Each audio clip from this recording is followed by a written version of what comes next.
12वां MCQs. In the adjacent circular figure with center O and radius 5, the length of the card intercepted at 4 centimeter away from the center of the circle is. तो ये calculate करने वाला सवाल है. आपको इस MCQs के सामने फिगर जो है वो ड्रा करके बता दी गई है. इस फिगर के मुताबिक जब आप कैलकुलेट करेंगे ए से लेकर बी तक का फासला आपने फाइंड करना है, इस कार्ड की लेंथ आपने फाइंड करनी है. तो आइए इसको सॉल्व करके देखते हैं. तो देखने में स्टूडेंट्स ये एमसीक्यूज थोड़ा मुश्किल लग रहा है, लेकिन हकीकत में बिल्कुल आसान सा एक एमसीक्यूज आपसे पूछा गया है. इस तस्वीर के अंदर असल में दिखाया यह गया है कि एक सर्कल है, उसका सेंटर ओ सेंटर हम सपोज कर लेते हैं, और इसका जो रेडियस है, ये रेडियस, इस पॉइंट को हम ए कह लेते हैं. ओ से ए तक का जो डिस्टेंस है ये 5 सेंटीमीटर है, जबकि ये कार्ड है ए से लेकर बी तक एक कार्ड है, एक लाइन है जो सर्कल के दो पॉइंट्स को मिला रही है आपस में. तो चूंकि ये सर्कल के सेंटर से नहीं गुजर रही, इसलिए हम इसको कार्ड बोलेंगे. तो ये कार्ड ए से लेकर बी तक का फासला है. तो असल में हमने क्या करना है, द लेंथ ऑफ कार्ड, ए से लेकर बी तक का जो डिस्टेंस है ये हमने फाइंड करना है. अगर आप गौर से इस तस्वीर को देखें तो ओ से लेकर, लेट सपोज एम हम इसका नाम रख लेते हैं, ओ से लेकर एम तक का जो डिस्टेंस है वो हमें बता दिया गया है 4 सेंटीमीटर, यानी सेंटर से लेकर कार्ड तक का जो फासला है वो 4 सेंटीमीटर है. तो आप देखें ये एक ट्राइंगल बन रही है, और यहां पर जो एंगल बन रहा है वो 90 डिग्री का एंगल बन रहा है. तो एक्चुअली ये एक राइट एंगल ट्राइंगल जो है वो बनती हुई नजर आ रही है. तो इस राइट एंगल ट्राइंगल में 90 डिग्री के सामने वाली साइड जो है ये हाइपोटेन्यूज है.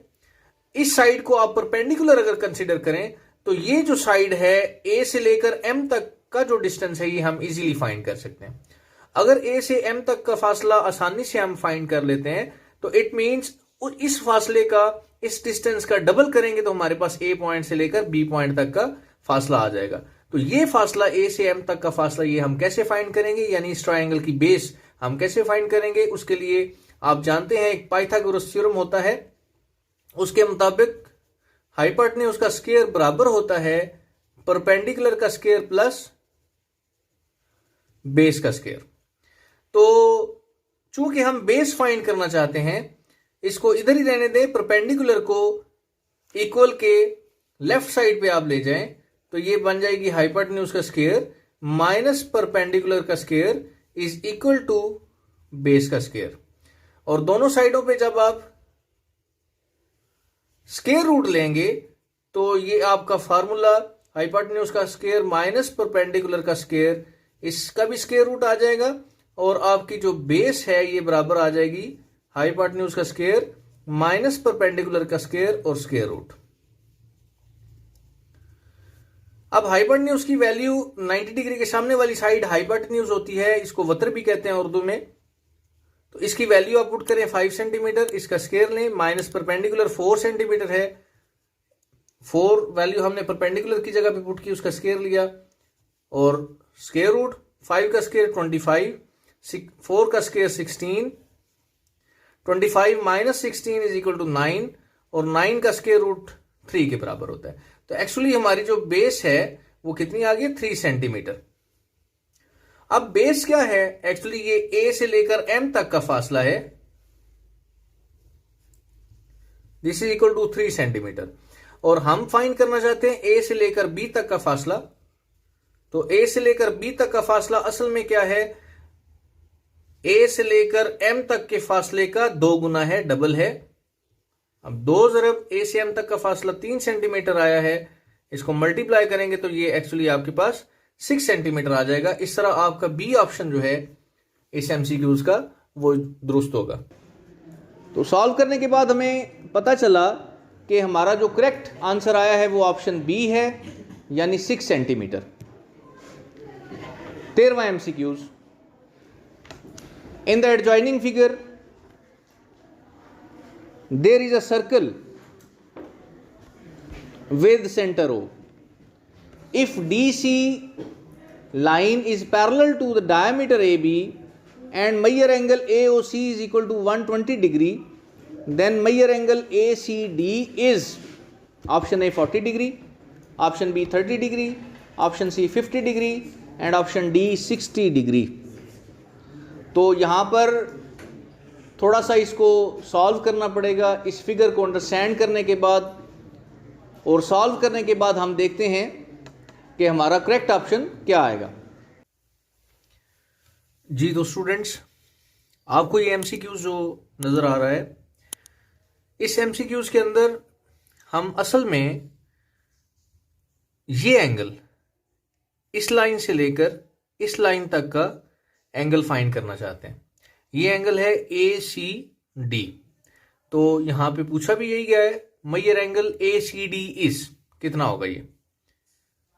तो इस एंगल को मेजर करने के लिए सबसे पहले आपको ये देखना होगा कि O पॉइंट से लेकर A पॉइंट तक का जो डिस्टेंस है ये रेडियस है, O पॉइंट से लेकर C पॉइंट तक का जो डिस्टेंस है ये भी रेडियस है। अब इस सर्कल के जो दो रेडियस हैं, सर्कल एक ही है, इसके दो रेडियस हैं, तो दोनों रेडियस आपस में बराबर होंगे। अब अगर ये डिस्टेंस और ये डिस्टेंस, ये लाइन और ये लाइन आपस में इक्वल हैं, ट्राइंगल की ये साइड और ये साइड आपस में इक्वल हैं, तो इन साइड्स के अपोजिट एंगल यानी ये एंगल और इस साइड का अपोजिट एंगल यानी ये वाला एंगल, ये एंगल और ये एंगल दोनों आपस में बराबर होंगे। साइड्स अगर दो इक्वल हैं तो इनके अपोजिट एंगल्स भी आपस में इक्वल होंगे। फर्ज करते हैं अगर ये एंगल x है तो ये एंगल भी, चूंकि ये दोनों एंगल बराबर हैं तो इसको भी हम x कंसीडर कर लेते हैं। और किसी भी ट्राइंगल के इंटरनल एंगल्स का सम आपस में किसके बराबर होता है जी? वो 180 के बराबर होता है। तो उसके मुताबिक हम लिख सकते हैं x plus 120 degree is equal to किसके होना चाहिए? 180 डिग्री के। यानी ये एंगल प्लस ये एंगल प्लस ये एंगल, ये तीनों इंटरनल एंगल्स हैं ट्राइंगल के, तो इन तीनों का सम 180 के बराबर होता है। अब x plus x is equal to 2x plus 120 degree is equal to 180 degree, 2x is equal to 180 degree minus 120 degree. ये 120 डिग्री इधर ऐड हो रहा है तो इक्वल की दूसरी साइड पे सब्ट्रैक्ट होगा। 2x बराबर आ जाएगा 60 डिग्री के, 180 माइनस 120 60 डिग्री आएगा, और x बराबर आ जाएगा 60 डिग्री तकसीम 2 जो इधर ज़रब हो रहा है दूसरी साइड पर डिवाइड होगा, और ये आपको आंसर देगा 30 डिग्रीज। इसका मतलब है कि ये जो एंगल है ये किसके बराबर है? ये 30 डिग्री के बराबर है। अब अगर आप थोड़ा सा गौर करें इस तस्वीर के ऊपर, यहां पे मैंने मेंशन भी किया है कि एक स्ट्रेट लाइन के ऊपर जो एंगल होता है वो किसके बराबर होता है? वो 180 डिग्री के बराबर होता है। इस स्ट्रेट लाइन को आप कंसीडर करें तो यहां से लेके एंगल अगर टोटल यहां तक आ जाए, इस स्ट्रेट लाइन के ऊपर कंप्लीट हो जाए, तो ये एंगल किसके बराबर होगा? इस असूल के मुताबिक 180 डिग्री के बराबर होगा। अब यहां तक ये एंगल 120 डिग्री के बराबर है, चूंकि हमें यहां पे बताया हुआ है कि ये अगर 120 डिग्री एंगल है, ये दो लाइंस आपस में पैरेलल हैं, तो डेफिनेटली ये एंगल और ये एंगल आपस में बराबर होंगे। तो मैंने इस एंगल को देखते हुए, चूंकि ये 120 डिग्री का एंगल है तो ये भी 120 डिग्री का एंगल होगा, तो यहां से लेके यहां तक एंगल 120 डिग्री है। ये एंगल हम फाइंड कर चुके हैं। आपके सामने x जो है ये किसके बराबर आया था? 30 डिग्री के बराबर आया था।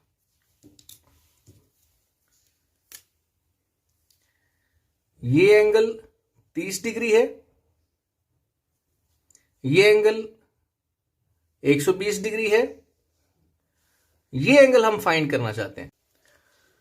इस स्ट्रेट लाइन के ऊपर टोटल जो एंगल होता है इस पॉइंट से लेकर इस पॉइंट तक टोटल जो एंगल बनेगा वो 180 डिग्री होगा। तो हम इन तीनों एंगल्स को सम अप करेंगे और उसको 180 डिग्री के बराबर रखेंगे। ये एंगल 120 डिग्री है, इसको हमने सपोज कर लिया ये एंगल अल्फा है, और ये एंगल ऑलरेडी हम फाइंड कर चुके हैं जो कि 30 डिग्री के बराबर आया था। 120 डिग्री प्लस ये एंगल अल्फा प्लस ये एंगल 30 डिग्री, ये किसके बराबर होना चाहिए? 180 डिग्री के बराबर। अब 120 डिग्री प्लस 30 डिग्री 150 डिग्री के बराबर आया।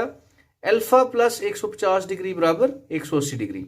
ये 150 डिग्री जब बराबर के दूसरी साइड पे जाएगा तो चूंकि लेफ्ट साइड पे ऐड हो रहा है, राइट साइड पे सब्ट्रैक्ट होगा, और 180 डिग्री में से 150 डिग्री जब सब्ट्रैक्ट होंगे तो अल्फा की वैल्यू 30 डिग्री आ जाएगी। तो अननोन जो एंगल है जिसको हमने अल्फा का नाम दिया, जो हम फाइंड करना चाहते थे, ये 30 डिग्री के बराबर है। तो यहां पे करेक्ट ऑप्शन जो है वो बी ऑप्शन होगा। फाइनली जो करेक्ट ऑप्शन है वो है ऑप्शन बी, 30 डिग्री।